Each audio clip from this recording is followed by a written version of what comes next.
I live in Guatemala and I work throughout Latin America. And I want to speak to the millions of fortunate Hispanic immigrants living in the United States, legally or not. I have a question for you. Why do you support the same policies in the US that cause you to flee your home country? The policies I'm talking about are those that lead to a bigger and bigger central government. You know only too well that the more power the government has, the more corrupt it becomes. My home country, like most other nations in Central and South America, is very poor. 54% of the population lives in poverty, and 13% live in extreme poverty. Half of all children under 5 are chronically malnourished. Crippling government corruption is the norm. Opening a new business can take months, even years, because of a multitude of regulations that are designed to line the pockets of bureaucrats. So the cost is much too high for the average citizen. Quite simply, unless you're politically connected in Guatemala, you probably want to leave. And in the last 20 years, many Guatemalans have left. Or to put it more honestly, they fled. The fortunate ones reached the United States, the freest and wealthiest nation in human history. There are at least 1 million Guatemalans living in the US. Nearly every Mexican and Central and South American immigrant in the United States, whether they immigrated legally or illegally, moved or fled to the US for the same reasons: economic opportunity and the freedom to shape their own lives. In short, you came to the United States to participate in what Americans call the American dream. But have you ever asked yourself, why is the United States so free, so much less corrupt, and so much more affluent than any Latin American country? The answer lies first and foremost in the unique American belief in limited government. Why? Because the smaller the government, the less the corruption, and the smaller the government, the more individual freedom and personal responsibility. And given those things, along with hard work and talent, you can accomplish your life's goals.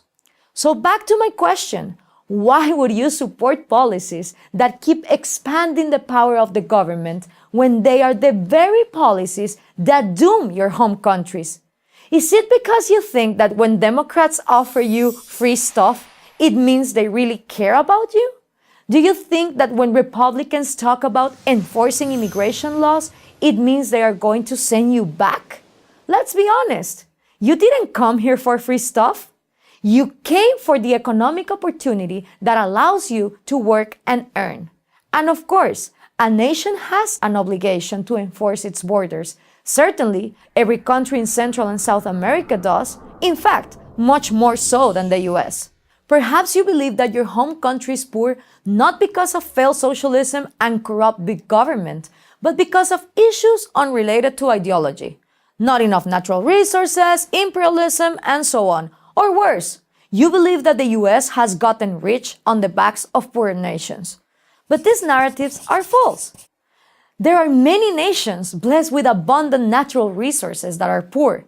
And they are poor overwhelmingly because of corrupt governments and policies that destroy incentives to produce. Look at Venezuela, which has vast oil and mineral reserves, but has shortages of every basic necessity. Why? Because of socialist policies, because of those same deceiving politicians who promise to fight for the people and give you free stuff. And you're going to fall for these lies again in your adopted country?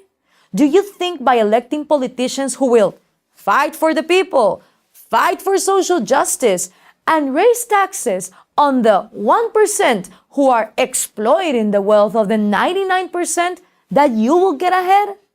In other words, will you support the same policies and vote for the same types of politicians here who made such a mess back home? The United States became wealthy because its government stayed out of the way of its citizens.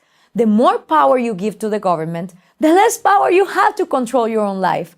Prosperity and opportunity diminish as government grows.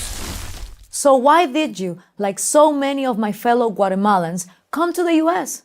Because your society was broken.